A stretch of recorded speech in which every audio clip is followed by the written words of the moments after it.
ED को जांच, गिरफ्तारी और संपत्ति जब्त करने के अधिकार पर सुप्रीम कोर्ट का एक बड़ा फैसला आया है। सुप्रीम कोर्ट ने prevention of money laundering act को बरकरार रखा है और आपको बता दें कि कोर्ट ने यह भी कहा है कि ईडी की गिरफ्तारी की प्रक्रिया मनमानी नहीं है।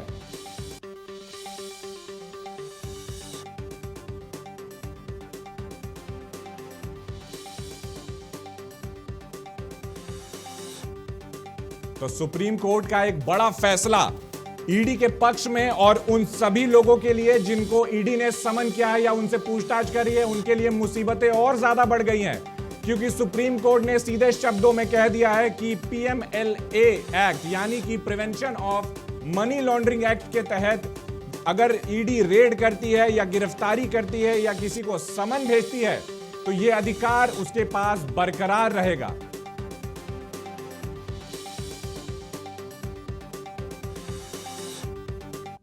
अब इस पे ज्यादा जानकारी लेते हैं, हमारे सहयोगी पंकज प्रसून लाइव जुड़ चुके हैं न्यूज रूम से। पंकज, सबसे पहला मेरा सवाल ये होगा जो आपके मार्फत से दर्शकों को आप ये समझाएं कि PMLA prevention of money laundering act होता क्या है और इसको लेकर के इतनी ज्यादा सरगर्मी क्यों बढ़ी हुई है। देखिए सुमित, सबसे पहले हमें ईडी को समझना होगा इसके लिए कि ये है क्या। जब 1991 में ईडी की स्थापना हुई थी तो ये फाइनेंस मिनिस्ट्री के अंदर एक विंग होता था जो कि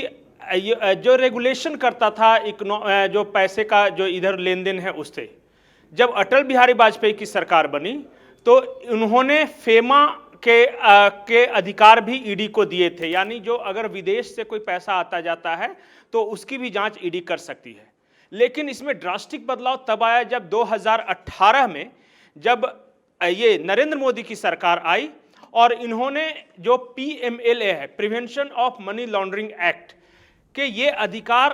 इन्फोर्समेंट डायरेक्टरेट को दे दिए और जो भी मनी लॉन्ड्रिंग के तहत जो मामले हैं उसे जांच करने का अधिकार ईडी को सौंप दिया। अब 2018 के बाद से ईडी की ताकत में अप्रत्याशित वृद्धि हुई है।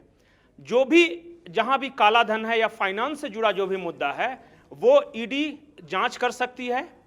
जो आरोपी हैं उन्हें बुलाकर पूछताछ कर सकती है, उन्हें गिरफ्तार कर सकती है। और इसके लिए जो 2018 में जो बदलाव किए गए उसमें यह भी लिखा है कि जो एफआईआर है उसकी कॉपी आरोपियों को पहले से देना जरूरी नहीं है। अगर ईडी के अधिकारी सिर्फ उन्हें अपने पास बुला लेते हैं और कह देते हैं कि आप पर ये आरोप है और हम आपसे ये सवाल पूछना चाहते हैं तो बस काम हो गया। अब जो 2018 में जो जिन लोगों को ईडी ने समन किया है या जिन लोगों से पूछताछ करना चाहती है या जिनके फ्यूचर में कभी रेड करना चाहती है उनकी मुश्किलें तो बढ़ती चले जा रही है। और अगर हम झारखंड के परिप्रेक्ष्य में बात करें तो ईडी लगातार पिछले 2-3 महीनों से सक्रिय है यहां पर और कई बड़े ऐसे आला अधिकारी हैं जो ईडी की गिरफ्त में हैं या आधे लोगों से पूछताछ चल रही है, आधे लोग जेल में बंद है। तो कहीं ना कहीं जितने लोग भी ईडी की इस अधिकार से, पीएमएलए अधिकार जो ईडी को मिला है उससे परेशान हो सकते हैं। जी देखिए, 242 याचिकाएं दायर की गई थी सुप्रीम कोर्ट में, इसमें कांग्रेस की ओर से भी याचिका थी।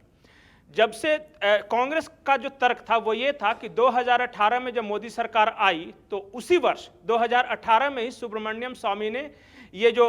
मामला है यंग इंडिया प्रेस का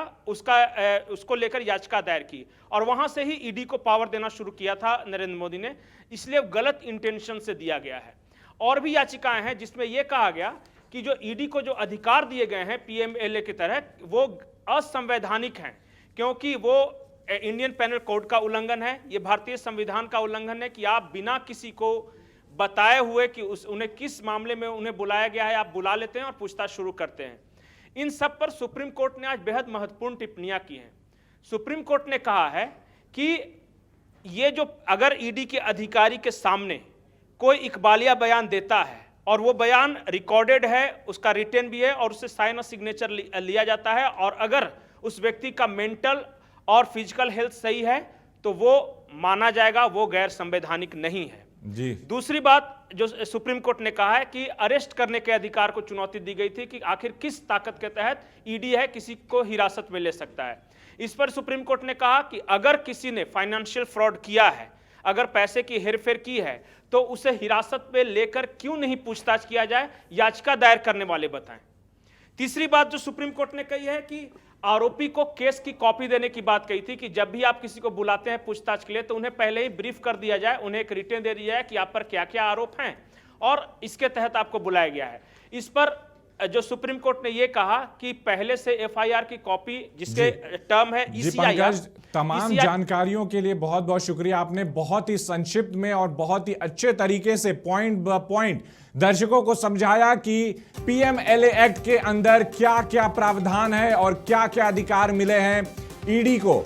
तो सुप्रीम कोर्ट का एक बड़ा फैसला, ईडी के सभी अधिकार बरकरार रहेंगे और पीएमएलए एक्ट के तहत जो भी याचिकाएं दर्ज की गई थी जिसमें ईडी के जो भी अधिकार है उनको असंवैधानिक बताया गया था, उसको सुप्रीम कोर्ट ने सिरे से खारिज कर दिया है।